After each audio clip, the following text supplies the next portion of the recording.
Hello everyone, कैसे हैं आप सभी ऑफिसर्स। अडल्ट इन्फॉर्मेशन के ऑफिशियल यूट्यूब चैनल में आप सभी का वेलकम है। जितने भी कैंडिडेट्स एस्पायरेंट्स हमारे साथ में कनेक्ट हो गए हैं, भाई सभी को गुड इवनिंग और आप सभी का वेलकम है। एक बार जल्दी से कंफर्म कर दीजिए कि आप सभी को ऑडियो वीडियो ठीक है, ऑडेबल है, विजिबल है प्रॉपर्ली। आप सभी को एक बार चेक कर लो। और आज जिस टॉपिक के बारे में बात करने वाले हैं, service standards for retail banking, है ना। इसके कुछ क्वेश्चंस मैंने कल कराए थे, आज हम इसका पार्ट 2 कवर कर रहे हैं, है ना।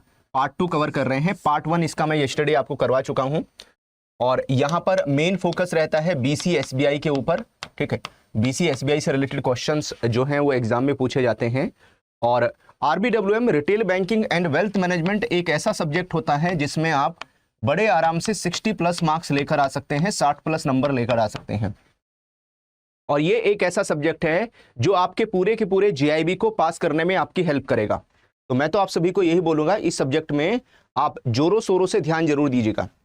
जोरों शोरों से आपको इस सब्जेक्ट के ऊपर फोकस करना है, so that exam first attempt single attempt में क्लियर कर सकें। रिटेल बैंकिंग वेल्थ मैनेजमेंट में कॉन्सेप्ट क्लियरिटी बहुत मैटर करती है। कॉन्सेप्ट क्लियरिटी आपकी जितनी अच्छी होगी, है ना, उतना ही एग्जाम में क्वेश्चंस को अटेम्प्ट करने में आपको हेल्प मिलेगी। 60 से भी ज्यादा नंबर लेकर आ सकते हो, है ना, 65-70 तक मार्क्स लेकर आ सकते हो। और यहां पर आपको हेल्प करेगा कॉन्सेप्ट क्लियरिटी के लिए जीआईबी का महापैक 2.0, है ना। अगर हम जीआईबी के महापैक 2.0 की बात करते हैं तो उसमें आपको यहां पर ये जो एडवांटेज है वो मिल जाएगा, ये फायदा आपको मिल जाएगा। जीआईबी का महापैक जो 2.0 है उसमें यहां पर आज हमने मैराथन क्लास कराई है पीपीबी की, है ना। पेड क्लास है, मैराथन क्लास है। तो अगर आप वो पीपीबी की पेड क्लास मैराथन क्लास 4 घंटे की देखना चाहते हैं मॉड्यूल डी की, तो जीआईबी के महापैक 2.0 में वो क्लास मिल जाएगी, ठीक है। चलिए क्वेश्चन का सिलसिला स्टार्ट करते हैं। पहला क्वेश्चन मैं आपको दिखाता हूं। पहला क्वेश्चन आपके सामने स्क्रीन पर आया है, मैं स्क्रीन के सामने से हट जाता हूं सो दैट पूरा क्वेश्चन आपको विजिबल हो जाए। पढ़िए ध्यान से और बताइए कि इसमें हमें कहां पर टिक करना है, कौन सी स्टेटमेंट है जो हमारी करेक्ट होगी, कौन सी स्टेटमेंट है जो हमारी बिल्कुल सही है। यहां पर इस क्वेश्चन में देखना है और उस स्टेटमेंट को पहचानना है। तो वी हैव 4 स्टेटमेंट, 4 स्टेटमेंट है हमारे पास में। और पहली स्टेटमेंट कहती है evaluate the statements below based on the information regarding commitment to transparency, है ना। किसको लेकर है? कमिटमेंट टू ट्रांसपेरेंसी को लेकर है। Commitment to transparency, fair and honest dealing by banks. Choose the option that correctly identify the statement as true और false. Here पहली स्टेटमेंट कहती है banks are committed to providing information in Hindi and English only. Second कहता है banks advertising and promotional literature must be clear, not misleading. Third, bank have the right to use coercive contractual term as long as they are stated clearly. 4, customer information can be disseminated through SMS, email, print media or electronic boards based on the customer preference. यहाँ पर option A कहता है 2 and 4 are correct, B 1 and 3 are correct, 1, 2 and 4 are correct, D कहता है 2, 3 and 4 are correct. इनमें से कौन सी statement है जिसके ऊपर टिक करें और हमें यहाँ पर सही उत्तर मिले? तो भाई इसमें, है ना, हमें टिक करना है कि कौन सी स्टेटमेंट है जिसके ऊपर टिक करें और सही आंसर हम लोगों को मिल जाए यहाँ पर। तो इसमें हमारी जो स्टेटमेंट है 2 and 4 करेक्ट है। एक तो 2 सही है और दूसरी यहाँ पर 4 सही है। 2 and 4 करेक्ट है, 1 रॉन्ग है। तो banks are committed to providing information in Hindi and English only. तो यहाँ पर हिंदी और इंग्लिश गलत हो जाएगा, ठीक है।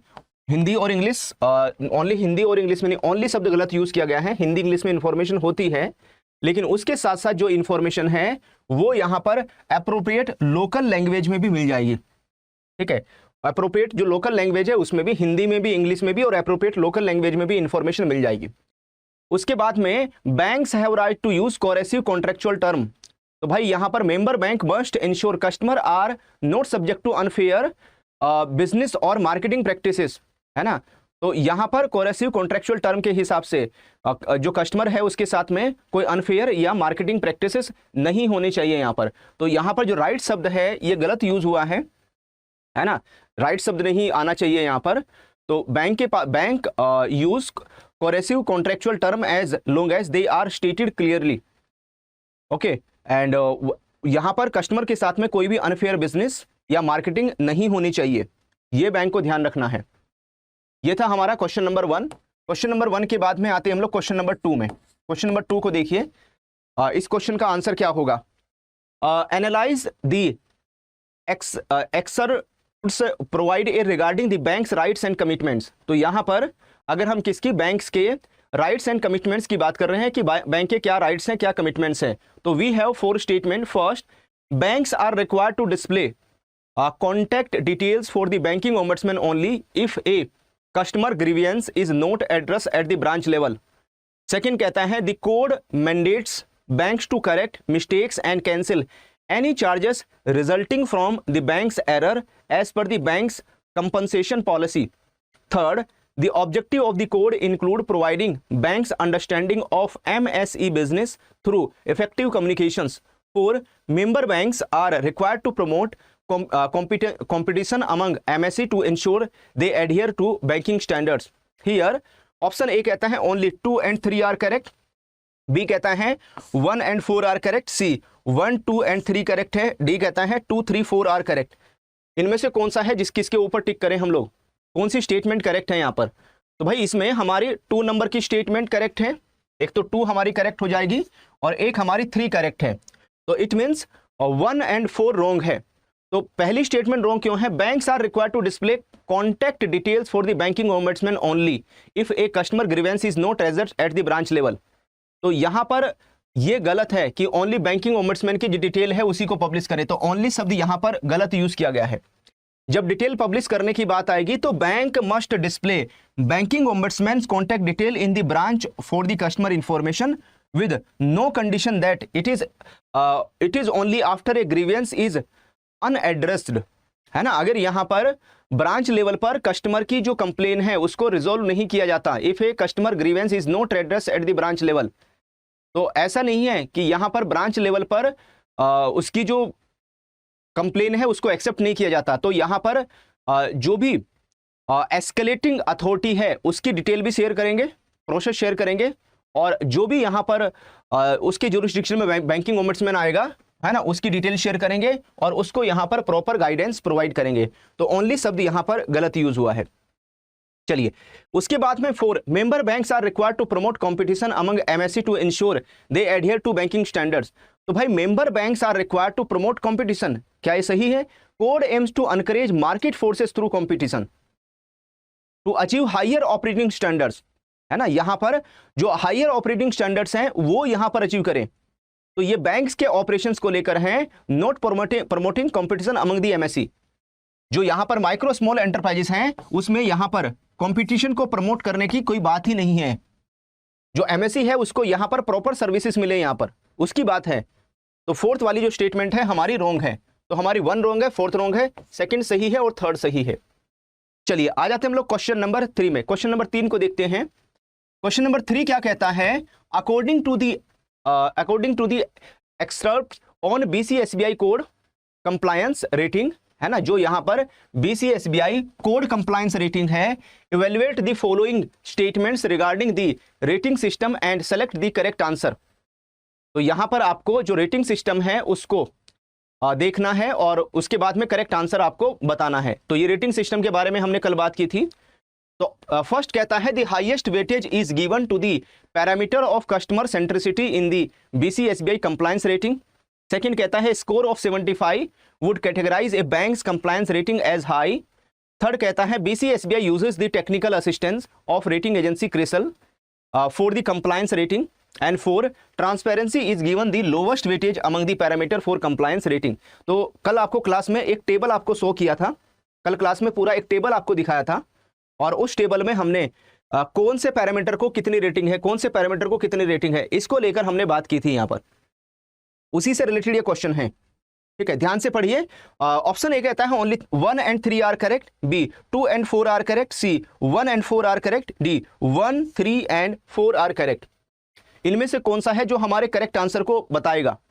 तो भाई यहां पर हमारी जो 1 नंबर की स्टेटमेंट है वो करेक्ट है, और यहां पर हमारी 3 नंबर की स्टेटमेंट करेक्ट है ना। Highest weightage is given to parameter of customer centricity in the BCSBI compliance rating. A score 75 would categorise a bank's compliance rating as a high. तो भाई यहां पर score 75 would place a bank in above average. तो यहां पर 75 जो है वो यहां पर अबव एवरेज कैटेगरी में आता है, नोट हाई। ठीक है, ये नोट हाई जो हाई कैटेगरी में नहीं आएगा यहां पर। ठीक है, तो 75 को अबव एवरेज कंसीडर किया गया है। वहीं पर fourth, transparency is the given lowest weightage. तो भाई अगर हम ट्रांसपेरेंसी की बात करते हैं, customer feedback is given lowest weightage. यहां पर जो कस्टमर फीडबैक है उसको लोवेस्ट वेटेज दिया गया है यहां पर 13 का। ठीक है, यहां पर जो ट्रांसपेरेंसी है उसमें वो ट्रांसपेरेंसी लोवेस्ट वेटेज में नहीं आता। लोवेस्ट वेटेज में कौन आएगा? कस्टमर फीडबैक आएगा यहां पर। ट्रांसपेरेंसी का जो वेटेज है वो कितना है? 22 है यहां पर, 22 है इसका। ठीक है, इसका 22 है और जो कस्टमर फीडबैक है उसका वेटेज है यहां पर 13। तो इसलिए ये वाली स्टेटमेंट हमारी रॉन्ग है यहां पर। चलिए आ जाते हैं हम लोग क्वेश्चन नंबर 4। क्वेश्चन नंबर 4 को देखिए यहां पर। एंड ये क्वेश्चन क्या कहता है? Using the information about the handling of customer grievance as outline in the document, assess the accuracy of the following statements. तो यहां पर इन स्टेटमेंट की जो एक्यूरेसी है उसको यहां पर पहचानना है कि कौन सी करेक्ट है, इनकरेक्ट है। तो ऑप्शन ए कहता है a bank must provide a complaint reference number by SMS only if the written complaint is submitted in a person. Second कहता है the official at the branch level must resolve the complain within 30 days before escalating it to regional zonal manager और principal nodal officer. Third, if the customer does not receive a satisfactory response or any response within 30 days, they may directly approach to banking ombudsman. 4, customer have the right to attend the monthly branch level customer service committee meeting if they wish.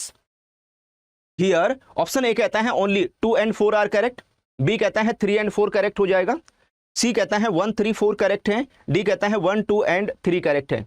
इनमें से हम किसके ऊपर टिक करें? कौन सी statement है जो हमारे जो ऑप्शंस है उसमें पहचानिए कि इसमें हमें कहां पर टिक करना चाहिए। तो भाई अगर आप यहां पर देखोगे जो स्टेटमेंट 3 and 4 है वो सही हो जाएगी। स्टेटमेंट 3 है और स्टेटमेंट 4 है यहां पर, ये करेक्ट है। स्टेटमेंट 1 यहां पर रॉन्ग है। क्यों? A bank must provide a complaint reference number by SMS only. यहां पर तो क्या सिर्फ एसएमएस के थ्रू यहां पर ओनली आएगा? तो ओनली शब्द यहां पर गलत यूज किया गया है। तो जो भी कंप्लेन रेफरेंस नंबर है will be provided SMS whether the complaint is hand delivered और relayed over the phone, not exclusive for hand deliver complaints. तो यहां पर जो हैंड डिलीवर्ड कंप्लेन शब्द यूज किया गया है दैट इज रॉन्ग। ठीक है, in the return complaint is submitted in person. तो भाई यहां पर एसएमएस के थ्रू या किसी और फॉर्म में भी यहां पर जो कंप्लेन रेफरेंस नंबर है कस्टमर को प्रोवाइड किया जाएगा, चाहे वो हैंड डिलीवर्ड है ना, और रिलेड या फोन पर है यहां पर, है ना, या किसी और फॉर्म में है यहां पर। उसके बाद में second, the official at the branch level must resolve the complain within 30 days before escalating it to regional zonal manager और प्रिंसिपल नोडल ऑफिसर। यहां पर तो भाई अगर हम ब्रांच लेवल की बात करते हैं तो the issue must be resolve at the branch level within 30 days before escalation. It says that if unresolved it can be escalated.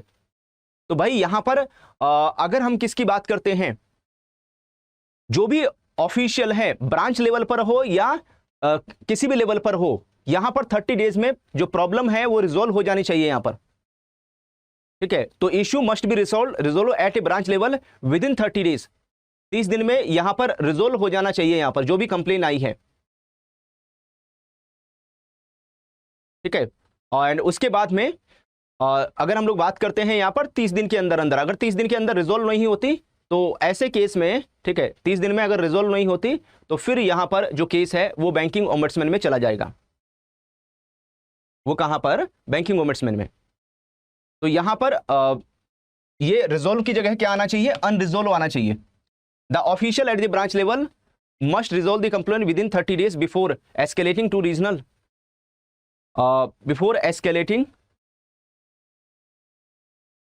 To regional zonal manager और प्रिंसिपल नोडल ऑफिसर।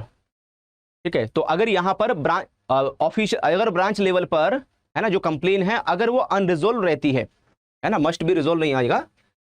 ठीक है, अगर यहां पर अनरिजॉल्व रहती है यहां पर कंप्लेन विद इन 30 days तो before escalating it to regional zonal manager या प्रिंसिपल नोडल ऑफिसर के पास में यहां पर चला जाएगा। तो ये जो मस्ट रिजॉल्व यहां पर ये जो शब्द हैं वो गलत यूज हुए हैं। क्योंकि जब ब्रांच लेवल पर रिजोल्व नहीं होंगी, ठीक है, ब्रांच लेवल पर रिजोल्व नहीं होगी तभी वो एस्केलेट किया जाएगा regional zonal manager principal nodal officer के पास में। चलिए आ जाते हैं हम लोग क्वेश्चन नंबर 5 में। क्वेश्चन नंबर 5 को देखिए, यहां पर क्वेश्चन नंबर 5 क्या कहता है, refer to the given experts on the BCSBI code adoption and establishment of CEPD। ये क्वेश्चन किससे रिलेटेड है, ये हमारा CEPD को लेकर बात कर रहा है। Identify which of the following statements are supported by the information, है ना, इनमें से कौन सी जो स्टेटमेंट है वो सही है। BCSBI was dissolved and replaced by the Consumer Education and Protection Department CEPD as stated by RBI।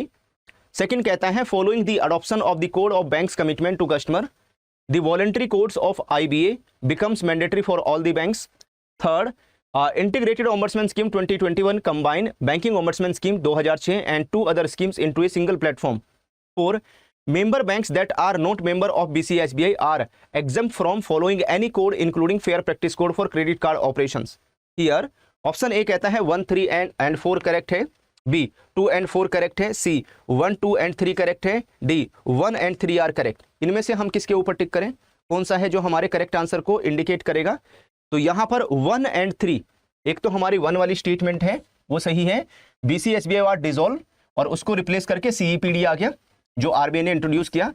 Consumer education and protection department यहाँ पर बिल्कुल सही है, ठीक है। और एक हमारी थर्ड वाली स्टेटमेंट इंटीग्रेटेड ओम्बड्समैन में 3 स्कीम यहाँ पर मर्ज हुई है, बैंकिंग ओम्बड्समैन, NBFC ओम्बड्समैन, है ना, ओम्बड्समैन फॉर NBFC और डिजिटल ओम्बड्समैन, इन तीनों को मर्ज कर दिया गया इंटीग्रेटेड ओम्बड्समैन में, ये सही है यहाँ पर। सेकेंड वाली स्टेटमेंट रॉन्ग क्यों है, following adoption of code of bank commitment to customer the voluntary code of IBA become mandatory for the all banks. तो यहां पर voluntary code of IBA would not be applicable to members bank, ठीक है। अगर हम इनकी बात करते हैं तो इट इज नॉट मैंडेटरी, ये मैंडेटरी नहीं है, ये यहां पर वॉलंटरी है। जो बैंक कोड ऑफ कंप्लायंस को, है ना, कोड ऑफ कंडक्ट को, code of bank commitment to customer, इनको ऑप्ट करना चाहता है तो कर सकता है, मैंडेटरी नहीं है, इट इज ऑप्शनल, ठीक है। इनको मैंडेटरी यहां पर नहीं किया गया, मैंडेटरी शब्द गलत यूज हुआ है। Member banks that are not member of BCSBA are exempt from following any codes. तो अगर कोई मेंबर बैंक है who are not members of the BCSBA और एलिजिबल टू बिकम मेंबर, है ना, अगर वो यहां पर इन कोड्स को फॉलो करना चाहता है तो वो इन कोड्स को फॉलो कर सकता है यहां पर, ठीक है। वो फॉलो करना चाहता है तो फॉलो कर सकता है, एग्जेम्प्टेड नहीं है यहां पर कि वो एग्जेम्प्टेड है यहां पर, है ना। हेलो एवरीवन, कैसे आप सभी ऑफिसर्स अडल्ट इन्फॉर्मेशन के ऑफिशियल यूट्यूब चैनल में आप सभी का वेलकम है। जितने भी कैंडिडेट्स एस्पायरेंट्स हमारे साथ में कनेक्ट हो गए हैं भाई सभी को गुड इवनिंग और आप सभी का वेलकम है। एक बार जल्दी से कंफर्म कर दीजिए कि आप सभी को ऑडियो वीडियो ठीक है, ऑडिबल है, विजिबल है प्रॉपर्ली, आप सभी को एक बार चेक कर लो। और आज जिस टॉपिक के बारे में बात करने वाले हैं service standards for retail banking, है ना, इसके कुछ क्वेश्चंस मैंने कल कराए थे, आज हम इसका पार्ट 2 कवर कर रहे हैं, है ना, पार्ट 2 कवर कर रहे हैं। पार्ट 1 इसका मैं यस्टरडे आपको करवा चुका हूं और यहाँ पर मेन फोकस रहता है BCSBI के ऊपर, ठीक है। BCSBI से रिलेटेड क्वेश्चंस जो हैं वो एग्जाम में पूछे जाते हैं। और RBWM retail banking and wealth management एक ऐसा सब्जेक्ट होता है जिसमें आप बड़े आराम से 60+ मार्क्स लेकर आ सकते हैं, 60+ नंबर लेकर आ सकते हैं। और ये एक ऐसा सब्जेक्ट है जो आपके पूरे के पूरे GIB को पास करने में आपकी हेल्प करेगा। तो मैं तो आप सभी को यही बोलूंगा, इस सब्जेक्ट में आप जोरों शोरों से ध्यान जरूर दीजिएगा, जोरों शोरों से आपको इस सब्जेक्ट के ऊपर फोकस करना है so that exam first attempt single attempt में क्लियर कर सकें।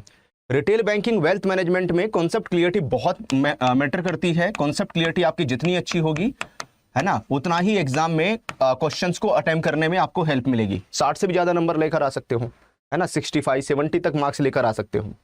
और यहां पर आपको हेल्प करेगा कॉन्सेप्ट क्लियरिटी के लिए GIB का महापैक 2.0, है ना। अगर हम GIB के महापैक 2.0 की बात करते हैं तो उसमें आपको यहां पर ये जो एडवांटेज है वो मिल जाएगा, ये फायदा आपको मिल जाएगा।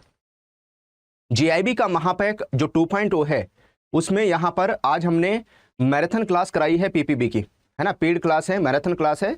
तो अगर आप वो PPB की पेड क्लास मैराथन क्लास 4 घंटे की देखना चाहते हैं मॉड्यूल डे की, तो GIB के महापैक 2.0 में वो क्लास मिल जाएगी, ठीक है। चलिए क्वेश्चन का सिलसिला स्टार्ट करते हैं। पहला क्वेश्चन मैं आपको दिखाता हूं। पहला क्वेश्चन आपके सामने स्क्रीन पर आया है, मैं स्क्रीन के सामने से हट जाता हूं सो दैट पूरा क्वेश्चन आपको विजिबल हो जाए।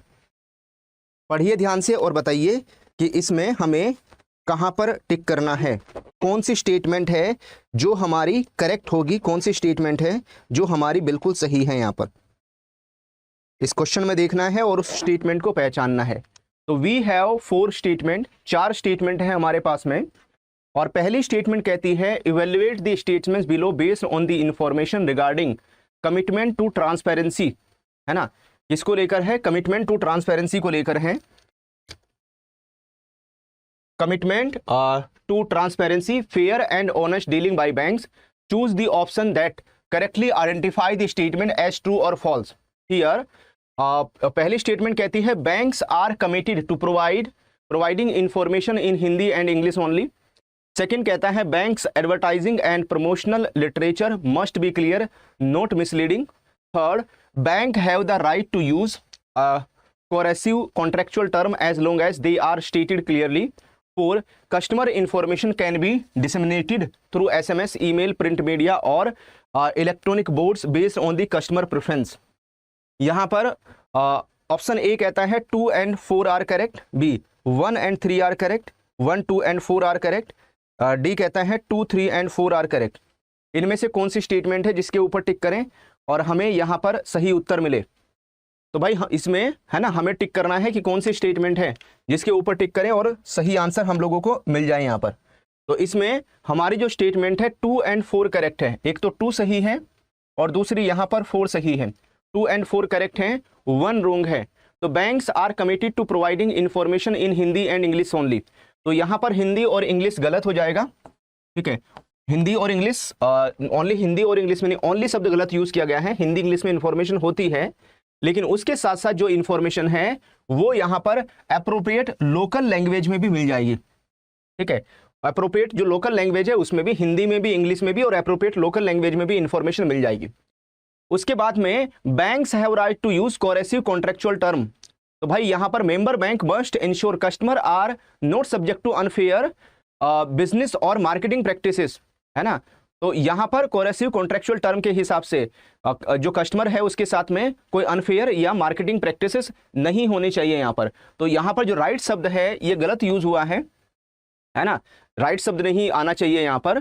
तो bank use coercive contractual term as long as they are stated clearly, okay. And यहां पर कस्टमर के साथ में कोई भी अनफेयर बिजनेस या मार्केटिंग नहीं होनी चाहिए, ये बैंक को ध्यान रखना है।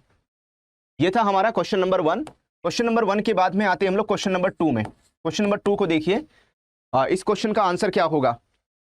Analyse the exerts provide a regarding the banks rights and commitments. तो यहां पर अगर हम किसकी, बैंक्स के राइट्स एंड कमिटमेंट्स की बात कर रहे हैं कि बैंक के क्या राइट्स हैं, क्या कमिटमेंट्स हैं, तो we have 4 statement. First, banks are required to display contact details for the banking ombudsman only if a customer grievance is not address at the branch level. Second कहता है the code mandates banks to correct mistakes and cancel any charges resulting from the bank's error as per the bank's compensation policy. Third, the objective of the code include providing banks understanding of MSE business through effective communications. Four, member banks are required to promote competition among MSE to ensure they adhere to banking standards. Here option A कहता है only 2 and 3 are correct, B कहता है 1 and 4 are correct, C 1, 2 and 3 correct है, D कहता है 2, 3, 4 are correct। इनमें से कौन सा है किसके ऊपर टिक करें हम लोग, कौन सी स्टेटमेंट करेक्ट है यहाँ पर? तो भाई इसमें हमारी 2 नंबर की स्टेटमेंट करेक्ट है, एक तो 2 हमारी करेक्ट हो जाएगी और एक हमारी 3 करेक्ट है।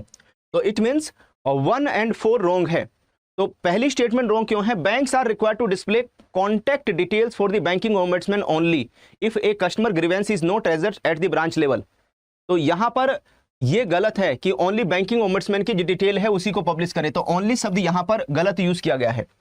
जब डिटेल पब्लिश करने की बात आएगी तो bank must display banking ombudsman contact detail in the branch for the customer information with no condition that it is only after a grievance is unaddressed, है ना। अगर यहां पर ब्रांच लेवल पर कस्टमर की जो कंप्लेन है उसको रिजोल्व नहीं किया जाता, if a customer grievance is not address at the branch level, तो ऐसा नहीं है कि यहां पर ब्रांच लेवल पर उसकी जो कंप्लेन है उसको एक्सेप्ट नहीं किया जाता, तो यहां पर जो भी एस्केलेटिंग अथॉरिटी है उसकी डिटेल भी शेयर करेंगे, प्रोसेस शेयर करेंगे, और जो भी यहां पर उसके जुरिस्डिक्शन में बैंकिंग ओम्बड्समैन आएगा, है ना, उसकी डिटेल शेयर करेंगे और उसको यहां पर प्रॉपर गाइडेंस प्रोवाइड करेंगे। तो ओनली शब्द यहां पर गलत यूज हुआ है।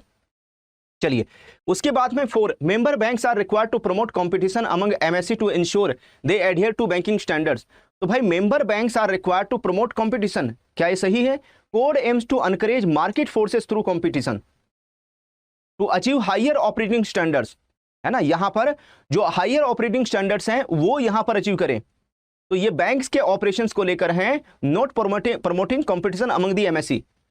जो यहां पर माइक्रो स्मॉल एंटरप्राइजेस हैं उसमें यहां पर कंपटीशन को प्रमोट करने की कोई बात ही नहीं है। जो एमएससी है उसको यहां पर प्रॉपर सर्विसेज मिले, यहां पर उसकी बात है। तो फोर्थ वाली जो स्टेटमेंट है हमारी रॉन्ग है, तो हमारी 1 रॉन्ग है, 4th रॉन्ग है, 2nd सही है और 3rd सही है। चलिए आ जाते हैं हम लोग क्वेश्चन नंबर 3 में। क्वेश्चन नंबर 3 को देखते हैं। क्वेश्चन नंबर 3 क्या कहता है? According to the expert on BCSBI code compliance rating, है ना, जो यहां पर बीसीएसबीआई कोड कंप्लायंस रेटिंग है, evaluate the following statements regarding the rating system and select the correct answer. तो यहां पर आपको जो रेटिंग सिस्टम है उसको देखना है और उसके बाद में करेक्ट आंसर आपको बताना है। तो ये रेटिंग सिस्टम के बारे में हमने कल बात की थी। तो फर्स्ट कहता है the highest weightage is given to the parameter of customer centricity in the BCSBI compliance rating. Second कहता है score of 75 would categorise a bank's compliance rating as high. Third कहता है BCSBI uses the technical assistance of rating agency CRISIL for the compliance rating. And 4 transparency is given the lowest weightage among the parameter for compliance rating. तो कल आपको class में एक table आपको show किया था, कल क्लास में पूरा एक टेबल आपको दिखाया था, और उस टेबल में हमने कौन से पैरामीटर को कितनी रेटिंग है, कौन से पैरामीटर को कितनी रेटिंग है, इसको लेकर हमने बात की थी। यहां पर उसी से रिलेटेड ये क्वेश्चन है, ठीक है, ध्यान से पढ़िए। ऑप्शन ए कहता है only 1 and 3 are correct, B 2 and 4 are correct, C 1 and 4 are correct, D 1, 3 and 4 are correct. इनमें से कौन सा है जो हमारे करेक्ट आंसर को बताएगा? तो भाई यहां पर हमारी जो 1 नंबर की स्टेटमेंट है वो करेक्ट है, और यहां पर हमारी 3 नंबर की स्टेटमेंट करेक्ट है ना। Highest weightage is given to parameter of customer centricity in the BCSBI compliance rating. A score 75 would categorise a bank's compliance rating as a high. तो भाई यहां पर score 75 would place a bank in above average. तो यहां पर 75 जो है वो यहां पर अबव एवरेज कैटेगरी में आता है, नोट हाई, ठीक है, ये नोट हाई जो हाई कैटेगरी में नहीं आएगा यहां पर, ठीक है। तो 75 को अबव एवरेज कंसीडर किया गया है।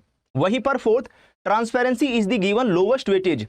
तो भाई अगर हम ट्रांसपेरेंसी की बात करते हैं, customer feedback is given lowest weightage. यहां पर जो कस्टमर फीडबैक है उसको लोवेस्ट वेटेज दिया गया है यहां पर 13 का, ठीक है। यहां पर जो ट्रांसपेरेंसी है उसमें वो ट्रांसपेरेंसी लोवेस्ट वेटेज में नहीं आता। लोवेस्ट वेटेज में कौन आएगा? कस्टमर फीडबैक आएगा। यहां पर ट्रांसपेरेंसी का जो वेटेज है वो कितना है? 22 है, यहां पर 22 है इसका, ठीक है, इसका 22 है, और जो कस्टमर फीडबैक है उसका वेटेज है यहां पर 13। तो इसलिए ये वाली स्टेटमेंट हमारी रॉन्ग है यहां पर। चलिए आ जाते हैं हम लोग क्वेश्चन नंबर 4। क्वेश्चन नंबर 4 को देखिए यहां पर, एंड ये क्वेश्चन क्या कहता है? Using the information about the handling of customer grievance as outline in the document assess the accuracy of the following statements. तो यहां पर इन स्टेटमेंट की जो एक्यूरेसी है उसको यहां पर पहचानना है कि कौन सी करेक्ट है, इनकरेक्ट है। तो ऑप्शन ए कहता है a bank must provide a complaint reference number by SMS only if the written complaint is submitted in a person. Second कहता है the official at the branch level must resolve the complain within 30 days before escalating it to regional zonal manager और principal nodal officer. Third, if the customer does not receive a satisfactory response or any response within 30 days, they may directly approach to banking ombudsman. 4, customer have the right to attend the monthly branch level customer service committee meeting if they wish. Here, option A कहता है only 2 and 4 are correct. B कहता है 3 and 4 correct हो जाएगा. C कहता है 1, 3, 4 correct है. D कहता है 1, 2 and 3 correct है. इनमें से हम किसके ऊपर टिक करें? कौन सी स्टेटमेंट है जो हमारे जो ऑप्शंस है उसमें पहचानिए कि इसमें हमें कहां पर टिक करना चाहिए। तो भाई अगर आप यहां पर देखोगे जो स्टेटमेंट 3 एंड 4 है वो सही हो जाएगी। स्टेटमेंट 3 है और स्टेटमेंट 4 है यहां पर, ये करेक्ट है। स्टेटमेंट 1 यहां पर रॉन्ग है। क्यों? A bank must provide a complaint reference number by SMS only. यहां पर तो क्या सिर्फ एसएमएस के थ्रू यहां पर ओनली आएगा? तो ओनली शब्द यहां पर गलत यूज किया गया है। तो जो भी कंप्लेन रेफरेंस नंबर है will be provided SMS whether the complaint is hand delivered और relayed over the phone, not exclusive for hand deliver complaints. तो यहां पर जो हैंड डिलीवर्ड कंप्लेन शब्द यूज किया गया है दैट इज रॉन्ग। ठीक है, in the return complaint is submitted in person. तो भाई यहां पर एसएमएस के थ्रू या किसी और फॉर्म में भी यहां पर जो कंप्लेन रेफरेंस नंबर है कस्टमर को प्रोवाइड किया जाएगा, चाहे वो हैंड डिलीवर्ड है ना, और रिलेड या फोन पर है यहां पर, है ना, या किसी और फॉर्म में है यहां पर। उसके बाद में second, the official at the branch level must resolve the complain within 30 days before escalating it to regional zonal manager और प्रिंसिपल नोडल ऑफिसर। यहां पर भाई अगर हम ब्रांच लेवल की बात करते हैं तो the issue must be resolve at the branch level within 30 days before escalations. It says that if unresolved it can be escalated. तो भाई यहां पर अगर हम किसकी बात करते हैं, जो भी ऑफिशियल है ब्रांच लेवल पर हो या किसी भी लेवल पर हो, यहां पर 30 डेज में जो प्रॉब्लम है वो रिजॉल्व हो जानी चाहिए यहां पर। ठीक है, तो issue must be resolve at a branch level within 30 days. 30 दिन में यहां पर रिजॉल्व हो जाना चाहिए यहां पर जो भी कंप्लेन आई है। ठीक है, और उसके बाद में अगर हम लोग बात करते हैं यहां पर 30 दिन के अंदर अंदर, अगर 30 दिन के अंदर रिजॉल्व नहीं होती तो ऐसे केस में, ठीक है, 30 दिन में अगर रिजॉल्व नहीं होती तो फिर यहां पर जो केस है वो बैंकिंग ओम्बड्समैन में चला जाएगा। वो कहां पर? बैंकिंग ओम्बड्समैन में। तो यहां पर ये रिजॉल्व की जगह क्या आना चाहिए? अनरिजॉल्व आना चाहिए। The official at the branch level must resolve the complaint within 30 days before escalating to regional before escalating it to regional zonal manager और प्रिंसिपल नोडल ऑफिसर। ठीक है, तो अगर यहां पर ऑफिशियल अगर ब्रांच लेवल पर है ना जो कंप्लेन है अगर वो अनरिजॉल्व रहती है ना, मस्ट बी रिजॉल्व नहीं आएगा। ठीक है, अगर यहां पर अनरिजॉल्व रहती है यहां पर कंप्लेन विद इन 30 डेज तो before escalating it to regional zonal manager या प्रिंसिपल नोडल ऑफिसर के पास में यहां पर चला जाएगा। तो ये जो मस्ट रिजॉल्व यहां पर ये जो शब्द हैं वो गलत यूज हुए हैं, क्योंकि जब ब्रांच लेवल पर रिजॉल्व नहीं होंगी, ठीक है, ब्रांच लेवल पर रिजॉल्व नहीं होगी तभी वो एस्केलेट किया जाएगा regional zonal manager principal nodal officer के पास में। चलिए आ जाते हैं हम लोग क्वेश्चन नंबर 5 में। क्वेश्चन नंबर 5 को देखिए यहां पर। क्वेश्चन नंबर 5 क्या कहता है?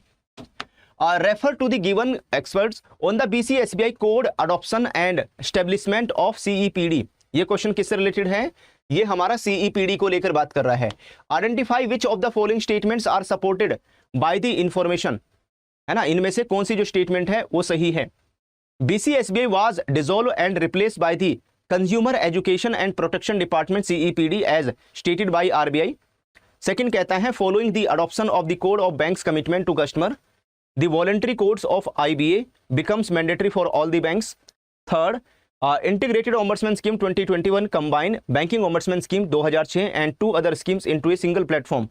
4, member banks that are not member of BCSBI are exempt from following any code including fair practice code for credit card operations।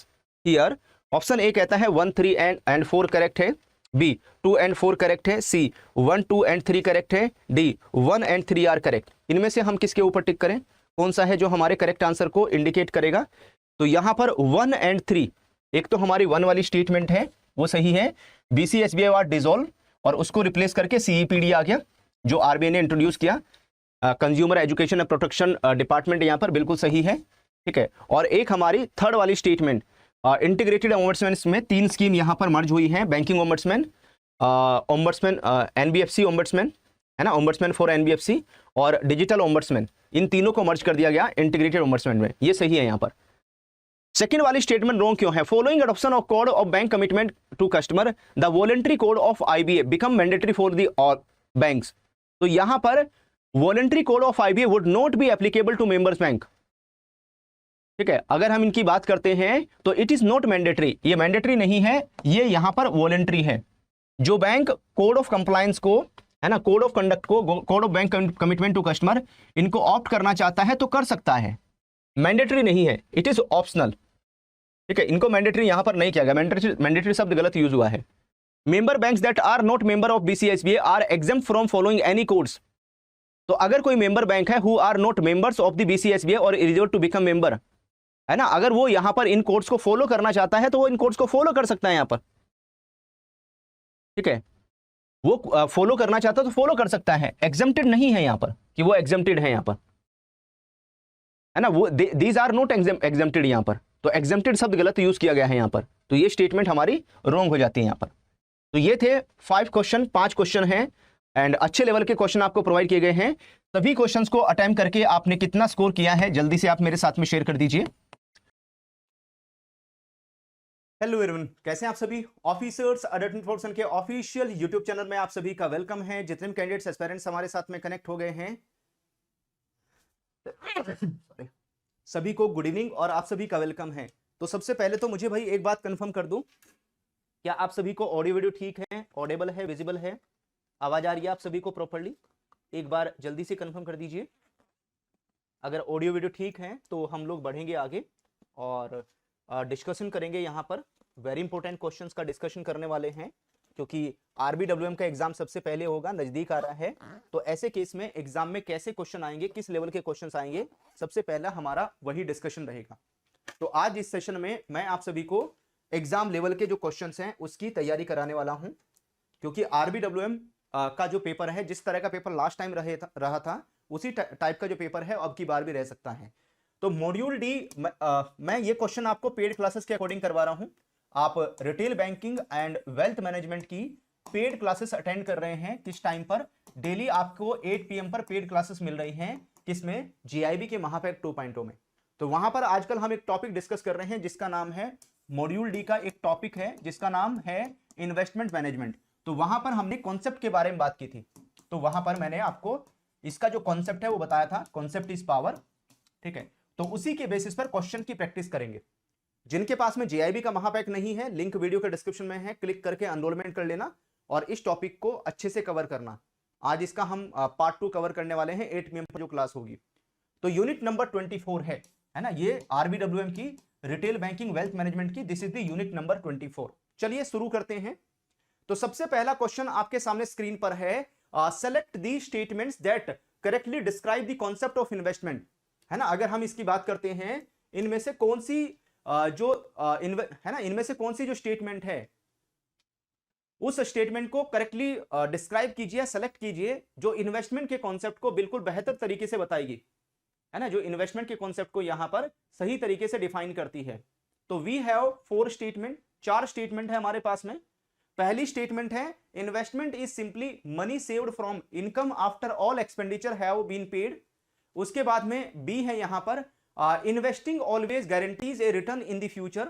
C, financial investment is the exchange of money for financial claims with the expectations of future returns. D, from an economist view point investment is not seen as an addition to the nation's capital stock.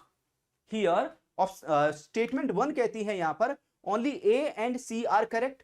B कहता है यहां पर only B and D are correct. C कहता, third कहता है A C D are correct, और 4 कहता है only A and D are correct.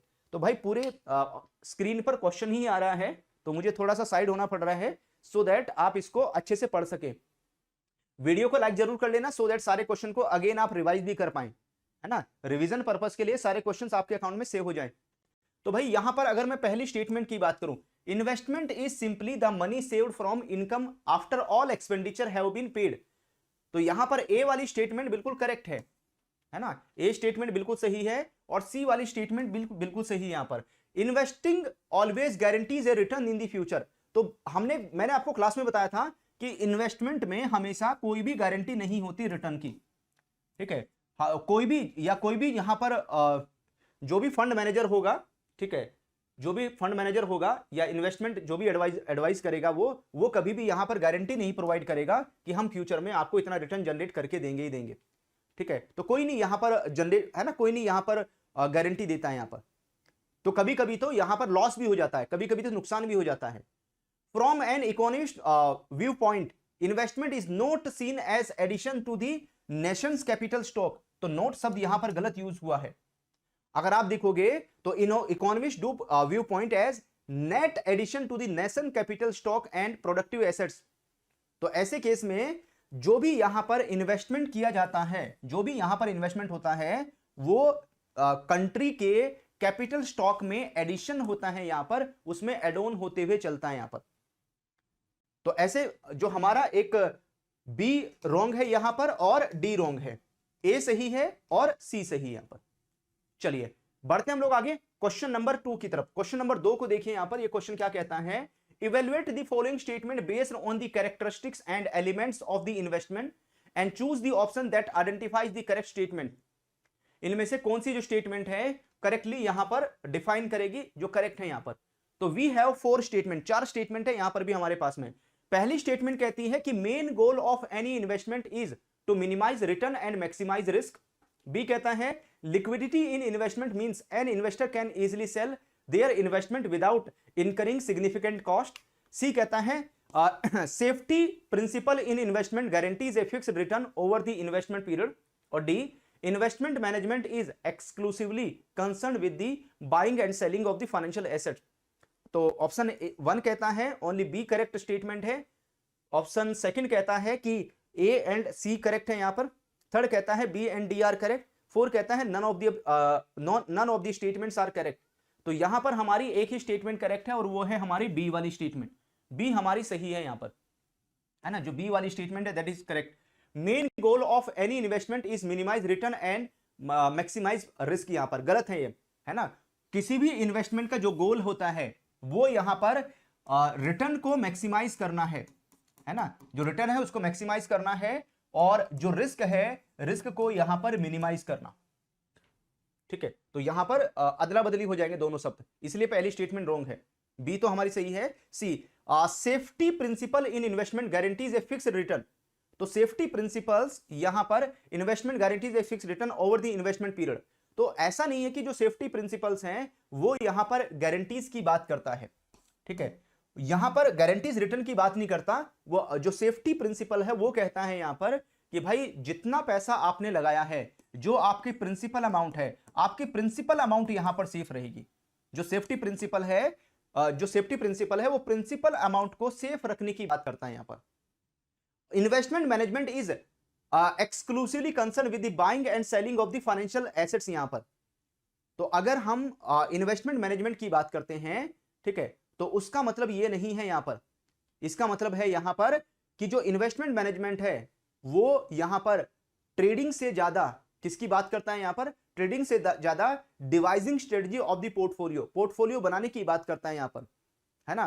Banking, budgeting, tax services, other duties, बहुत सारी चीजें आती हैं यहां पर, है ना। ट्रेडिंग करना ही जो हम बात कर रहे हैं, बाइंग और सेलिंग करना क्या कहलाता है, ट्रेडिंग करना। ट्रेडिंग करना is not investment management. Investment management में बहुत सारी चीजें आती हैं, ट्रेडिंग भी उसका पार्ट होता है ना, क्योंकि जब हम बाई करेंगे सेल करेंगे, ठीक है, तो वो भी आएगा। लेकिन बैंक में एफडी करना, आरडी करना, बजटिंग करना, यहां पर टैक्स प्लानिंग करना, ठीक है, और कई तरह की जो सर्विसेज यहां पर प्रोवाइड करना, है ना, एडवाइजरी सर्विसेज देना, तो वो सब इसमें आएगा यहां पर। ठीक है, तो एक्सक्लूसिवली जो शब्द है वो गलत यूज हुआ है यहां पर। चलिए आ जाते हैं हम लोग क्वेश्चन नंबर 3 में। क्वेश्चन नंबर 3 को देखिए, review the following statement concerning investment management, select the option that correctly identifies the true statement. जो यहां पर ट्रू स्टेटमेंट को आइडेंटिफाई करेगा, जो ट्रू स्टेटमेंट के बारे में बताएगा यहां पर, पहचानिए। Review the following statement concerning investment management, and जो स्टेटमेंट है चारों स्टेटमेंट में से फाइंड आउट कीजिए। पहले स्टेटमेंट है investment management solely focuses on buying and selling of the stocks. B clients of the investment managers are exclusively institutional investors, है ना, like pension funds, insurance companies. C investment management services include asset allocation, analysis of financial statement, implementation portfolio strategies. D investment managers are compensated only through a fixed management fee that is same across all the clients. इनमें से हम कहां पर टिक करें, कौन सा है? तो फर्स्ट कहता है A and B are correct, second कहता है सी करेक्ट है, ए बी डी करेक्ट है, या B and D are correct. इनमें से किसके ऊपर टिक किया जाए? तो भाई यहां पर अगर हम करेक्ट आंसर की बात करते हैं तो वो कौन सा होगा, पहचानिए और मेरे साथ में शेयर करते हुए चलिए यहां पर। तो इसमें हम लोग टिक कर देंगे सी वाली जो स्टेटमेंट है हमारी करेक्ट है, सी वाली स्टेटमेंट बिल्कुल सही है। इन्वेस्टमेंट मैनेजमेंट सर्विसेज में asset allocation, analysis of financial statement और इंप्लीमेंटेशन ऑफ पोर्टफोलियो स्ट्रेटजीज, ये बिल्कुल करेक्ट है, बिल्कुल सही है। पहली स्टेटमेंट रॉन्ग क्यों है, investment management solely focus on buying and selling of the stock, अभी हम बात कर रहे थे सोनली फोकस ट्रेडिंग के ऊपर ओनली फोकस नहीं रहता यहां पर इन्वेस्टमेंट मैनेजमेंट का।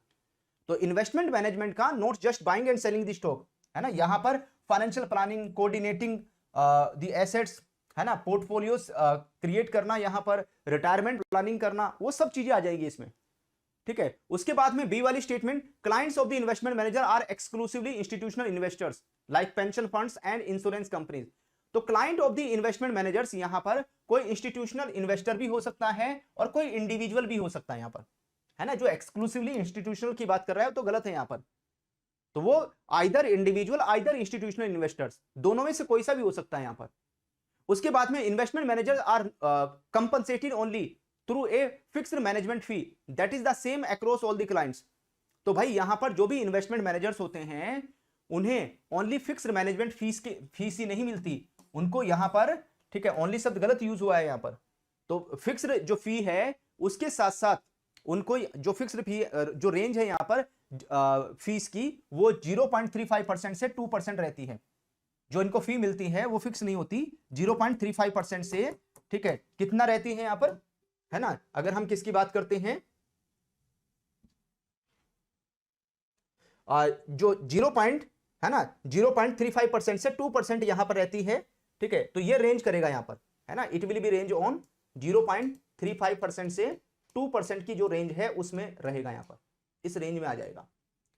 और इसके साथ साथ जो भी यहां पर रिटर्न जनरेट होगा पोर्टफोलियो के ऊपर, जो भी यहां पर रिटर्न जनरेट होगा, ठीक है, पोर्टफोलियो के ऊपर जितना भी रिटर्न जनरेट होगा उसका भी एक सर्टेन जो परसेंटेज है वो यहां पर मिलता है। चलिए आ जाते हैं हम लोग क्वेश्चन नंबर 3 के बाद में क्वेश्चन नंबर 4 में आते हैं। क्वेश्चन नंबर 4 को देखिए, क्वेश्चन नंबर 4 क्या कहता है यहां पर, इसको ध्यान से पढ़िए।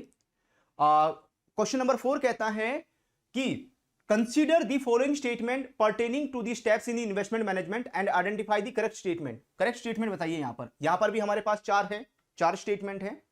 स्टेटमेंट 1 कहती है the only goal of investment management is to maximize return, risk and liquidity are not consider. B, in the analysis of security investors should focus exclusively on overpriced securities as they have highest potential for growth. C कहता है revising the portfolio is unnecessary if the initial investment goals have been decided. And D कहता है a well diversified portfolio is less risky than holding a single security. First statement कहती है only A is correct. Second कहता है only D is correct. Third कहता है A and B are correct. Fourth कहता है C and D are correct. इनमें से किसके ऊपर टिक किया जाए, तो यहां पर हमारी जो डी वाली स्टेटमेंट है वो करेक्ट है यहां पर, है ना। अगर हम किसकी बात करते हैं तो सेकंड वाला जो ऑप्शन है वो हमारा करेक्ट हो जाएगा, यहां पर सेकंड वाला स्टेटमेंट सही है।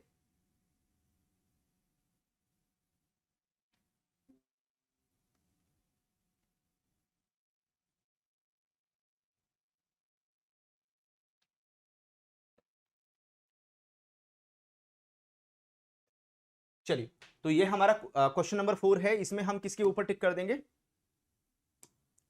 यहां पर हम सेकंड के ऊपर टिक करेंगे, तो डी वाली स्टेटमेंट हमारी करेक्ट है। फर्स्ट वाली स्टेटमेंट रॉन्ग है यहां पर, the only goal of investment management is to maximize return, risk and liquidity are not consider. नहीं भाई, रिस्क एंड लिक्विडिटी भी कंसीडर होगी यहां पर। जो इन्वेस्टमेंट मैनेजमेंट है उसमें रिटर्न को तो मैक्सिमाइज करने के ऊपर फोकस रहेगा ही, रिस्क एंड लिक्विडिटी को भी मैनेज करते हुए चलेंगे यहां पर। तो अगर हम बेसिक गोल की बात करते हैं इन्वेस्टमेंट का, तो मैक्सिमाइज रिटर्न, मिनिमाइज रिस्क, ठीक है, और इसके साथ साथ टैक्स सेविंग, लिक्विडिटी और सेफ्टी प्रिंसिपल्स, इनको भी यहां पर कंसीडर किया जाएगा, इनको भी ध्यान में रखेंगे यहां पर, ठीक है। और ओनली अगर रिटर्न मैक्सिमाइज करने की बात करेंगे तो ओनली शब्द गलत है यहां पर। उसके बाद में in the analysis of securities investor should focus exclusively on over price securities as they have highest potential of growth. तो यहां पर ओवर प्राइस्ड सिक्योरिटीज के ऊपर ध्यान देंगे तो वो तो पहले से ही महंगी हो चुकी हैं। अगर आप ऐसी सिक्योरिटीज को परचेज करेंगे जो पहले से ही महंगी हो चुकी हैं, तो ऐसे केस में प्रॉफिट होने के जो चांसेस हैं तो वो तो लेस हो जाएंगे, प्रॉफिट होने के जो चांसेस है वो तो बहुत कम हो जाएंगे यहां पर,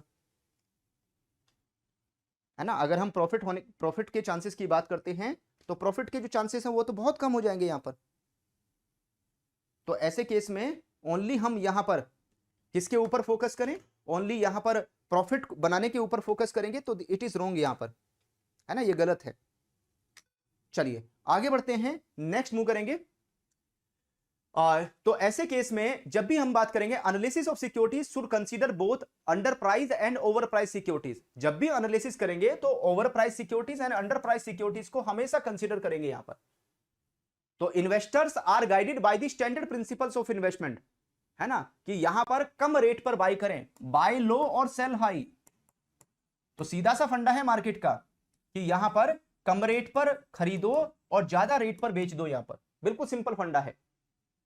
तो रिवाइजिंग, है ना, ठीक है। तो यहां पर ये गलत है कि ओवर प्राइस सिक्योरिटीज के ऊपर ही एक्सक्लूसिवली फोकस करेंगे यहां पर, इट इज रॉन्ग।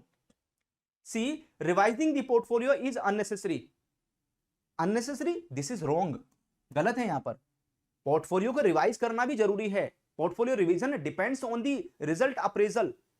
जब भी हम यहां पर क्या करेंगे, अपने अपने पोर्टफोलियो को रिव्यू करेंगे, देखेंगे कि क्या उसके ऊपर रिटर्न जनरेट हो पा रहा है, नहीं हो पा रहा है, तो उसमें यहां पर काम आएगा। Revising the portfolio is necessary if the initial investment goal have been decided, यहां पर तो हमारे गोल के हिसाब से हमारा पोर्टफोलियो यहां पर परफॉर्म करें। ये था क्वेश्चन नंबर 4। चलो आज का लास्ट क्वेश्चन देख लेते हैं। लास्ट क्वेश्चन आपके सामने स्क्रीन पर है। ये क्या कहता है, analyse the following statement about investment banking and it's rules. तो इन्वेस्टमेंट बैंकिंग को देखिए क्या है यहां पर। आज हम इन्वेस्टमेंट बैंकिंग के ऊपर काफी फोकस करने वाले हैं। आज मैं क्लास में इन्वेस्टमेंट बैंकिंग के बारे में बताने वाला हूं, ठीक है। आज हम इन्वेस्टमेंट बैंकिंग के बारे में डिस्कशन करेंगे, बात करेंगे उसको लेकर। तो ऑप्शन ए कहता है investment banking only deals with the merger and acquisition, not only creation of capital for other entities. Underwriting is not part of the investment banking service. Investment banking include assisting in the negotiation and structuring of a merger acquisition. Investment banks do not provide advisory services for companies considering public offering. तो ABCD में से कौन सा टिक करेंगे, किसके ऊपर टिक करेंगे हम लोग, कौन सा है जो हमारे करेक्ट आंसर को इंडिकेट करेगा। ये सारे क्वेश्चन वही हैं जो जैसे क्वेश्चन एग्जाम में आते हैं। हम सारे क्वेश्चन वैसे ही लेकर आए हैं आपके लिए जिस टाइप के क्वेश्चन एग्जाम में पूछे जाते हैं यहां पर। तो इसमें ओनली सी स्टेटमेंट हमारी करेक्ट है। Investment banking only deal merger and acquisition, only शब्द गलत यूज हुआ है यहां पर। मर्जर एंड एक्विजिशन में तो डील करते हैं यहां पर, ठीक है। Creation of capital for the other entities, इसमें भी डील करते हैं, तो नोट शब्द नहीं आएगा यहां पर। Under writing note the part of investment banking, under writing भी इसका पार्ट आता है। जब भी कंपनीज अपना आईपीओ लेकर आएंगी, जब भी कोई कंपनी अपना आईपीओ एफपीओ लेकर आएगी, जब भी कोई कंपनी अपने शेयर्स को इश्यू करके फंडरेज करेगी यहां पर, तो ये जो इन्वेस्टमेंट बैंकिंग बैंकर्स हैं ये उसको हेल्प करते हैं यहां पर फंडरेज करने में, ठीक है। तो this is also wrong.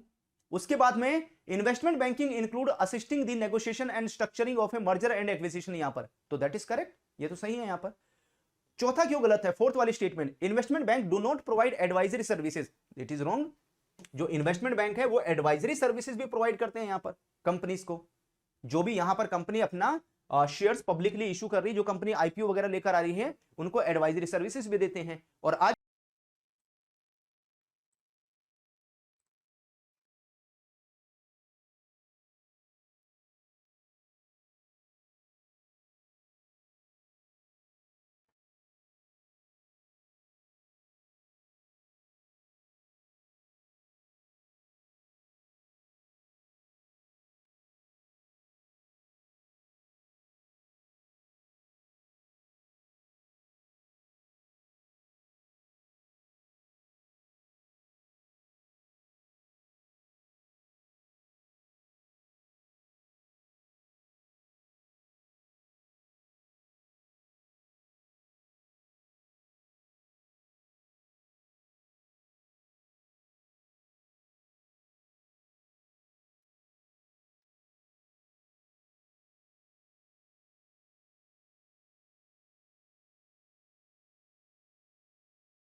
Hello everyone, कैसे हैं आप सभी ऑफिसर्स डॉट इन्फोर्सन के ऑफिशियल यूट्यूब चैनल में आप सभी का वेलकम है। जितने भी कैंडिडेट्स एस्पायरेंट्स हमारे साथ में कनेक्ट हो गए हैं भाई सभी को गुड इवनिंग और आप सभी का वेलकम है।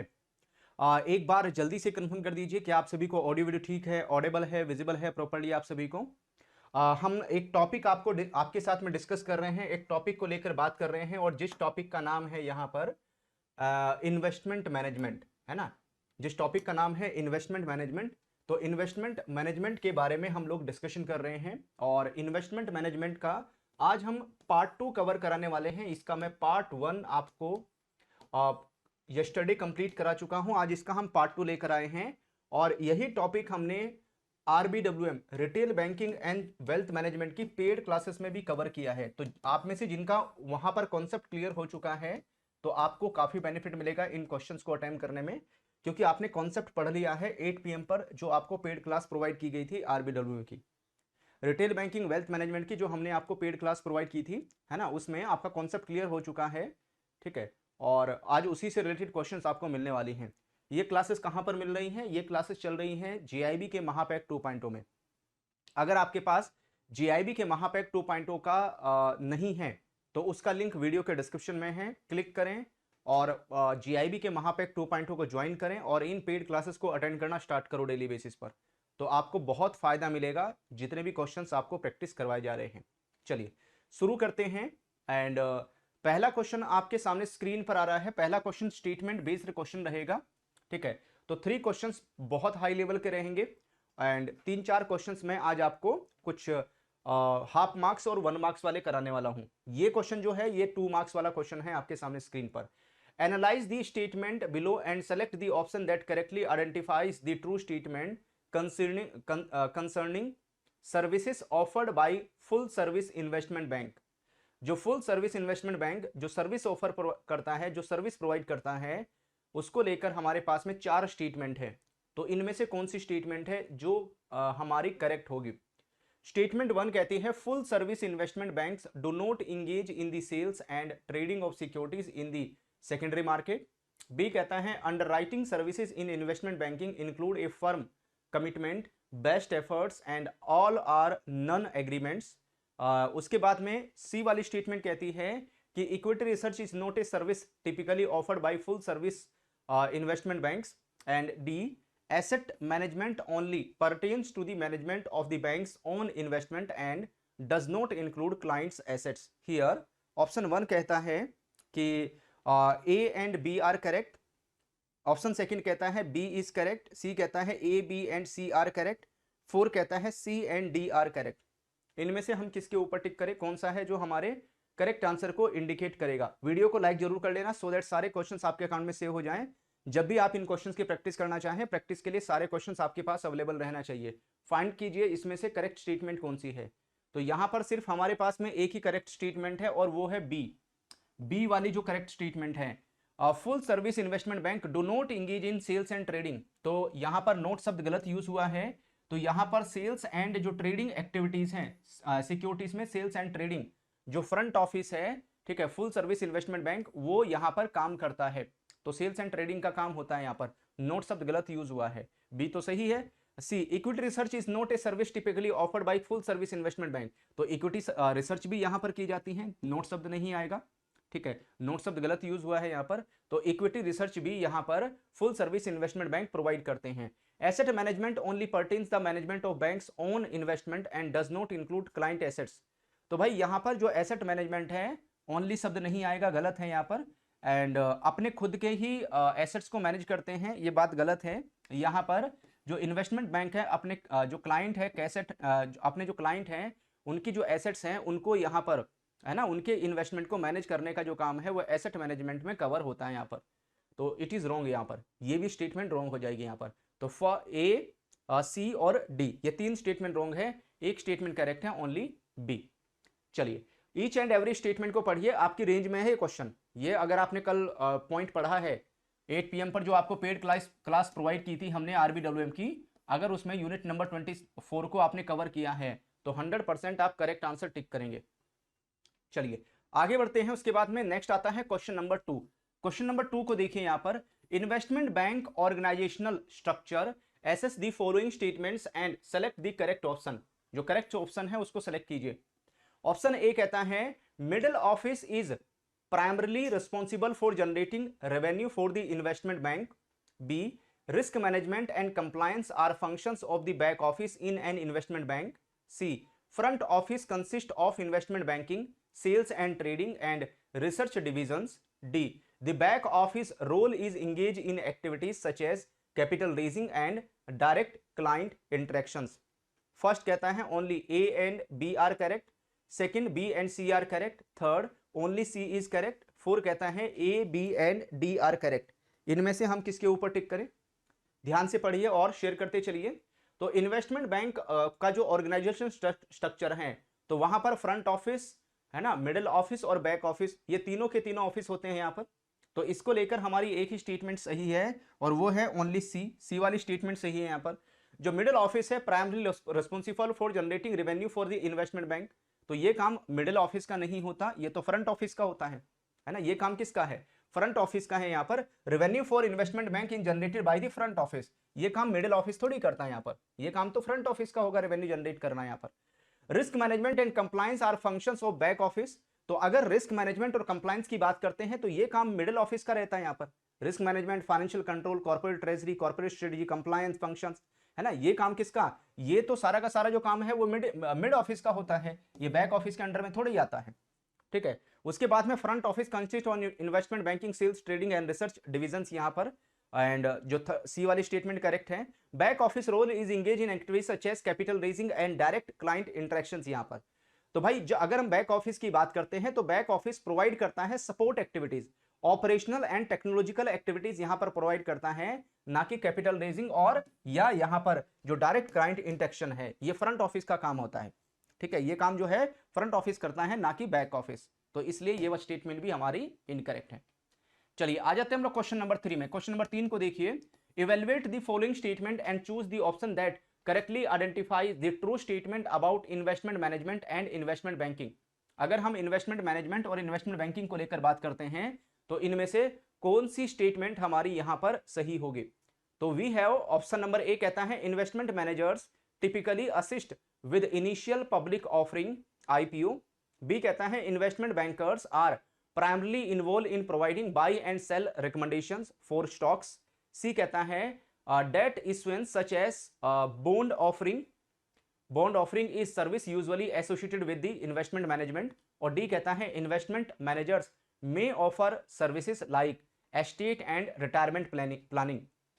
Here first कहता है only A and B are correct, B second कहता है only D is correct, third A, B and C are correct, fourth कहता है C and D are correct। इनमें से हम किसके ऊपर टिक करें? तो भाई यहां पर जो डी स्टेटमेंट है वो हमारी करेक्ट है, डी स्टेटमेंट के ऊपर हम लोग टिक करेंगे, है ना, डी करेक्ट है। ए स्टेटमेंट इन्वेस्टमेंट जो मैनेजर है typically assist initial public offering.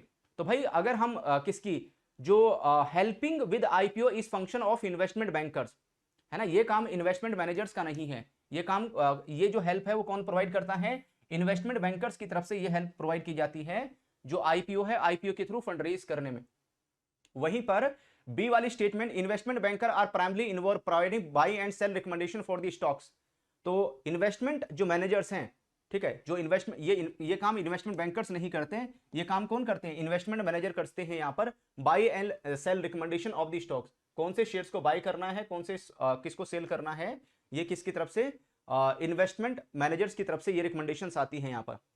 उसके बाद में debt issuance such as bond offering is service usually associated with the investment management.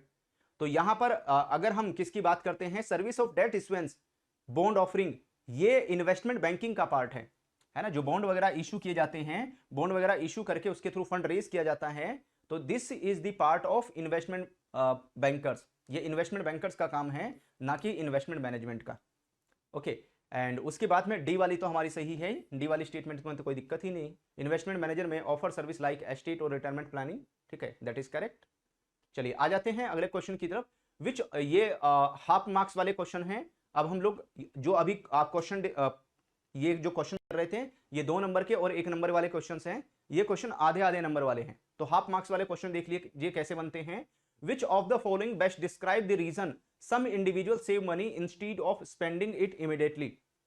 तो इसके पीछे का रीजन क्या है? कुछ लोग यहां पर पसंद करते हैं, कुछ लोग यहां पर फोकस करते हैं कि वो मनी को बचाएं, पैसे को बचाएं, है ना, खर्च करने की बजाय। तो इसके पीछे का रीजन क्या है? यहां पर इसके पीछे का कारण क्या है? तो इसके पीछे का जो सबसे बड़ा रीजन है वो है to have a larger amount in the future. Future उनके पास में एक लार्जर अमाउंट हो, बड़ा अमाउंट हो, for the consumption that what they saved.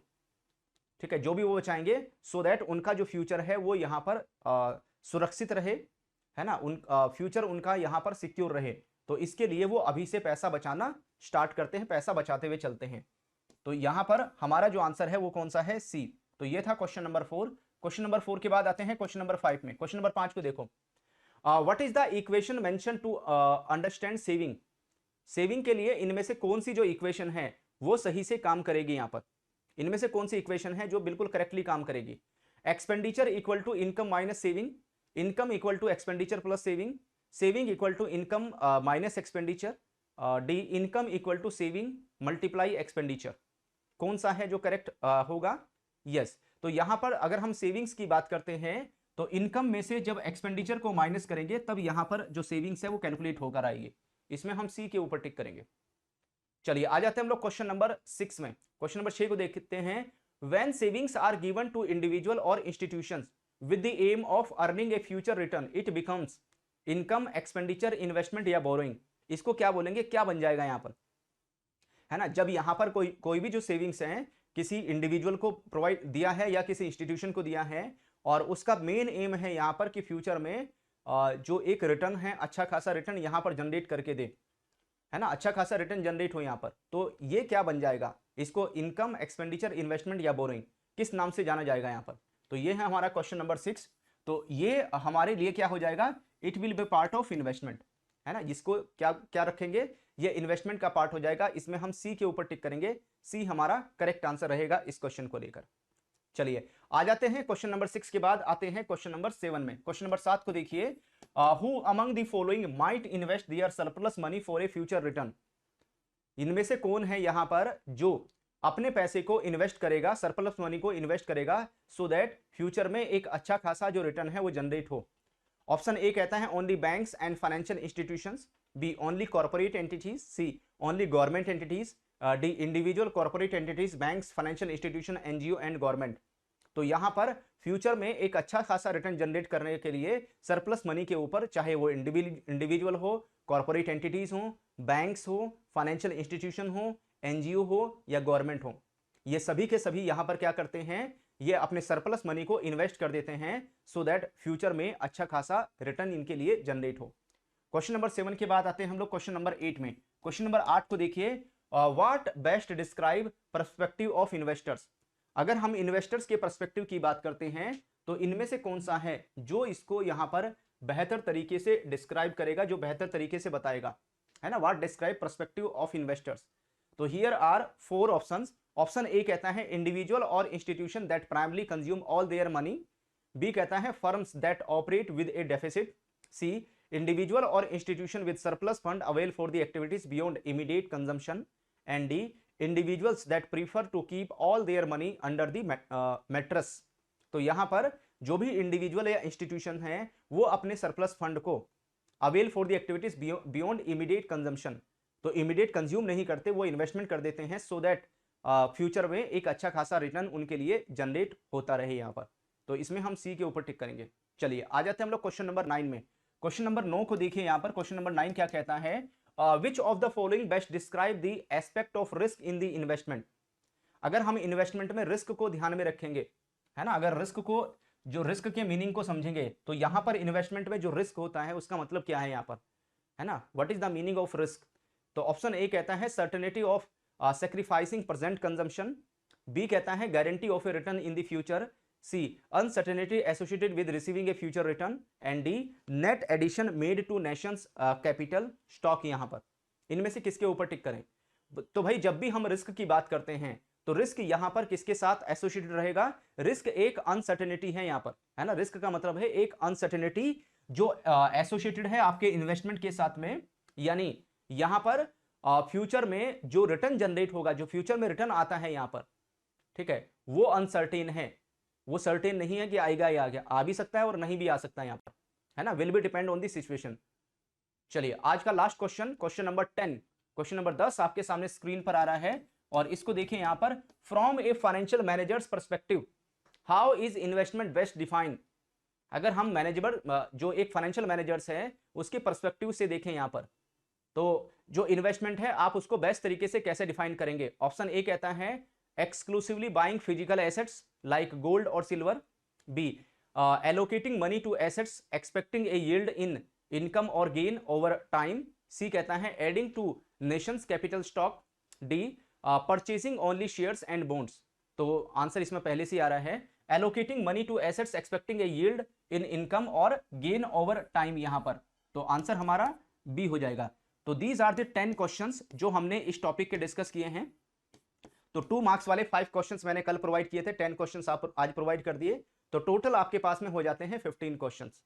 तो इन सभी 10 क्वेश्चंस को आज अटेम्प्ट करने के बाद में आपने कितना स्कोर किया है, और जो आरबीडब्ल्यूएम की retail banking and wealth management की हम पेड क्लासेस आपको प्रोवाइड कर रहे हैं 8 PM पर, उन क्लासेस को बिल्कुल मिस मत करना, है ना। वो क्लासेस आपके लिए बहुत काम की हैं, बहुत इंपॉर्टेंट है।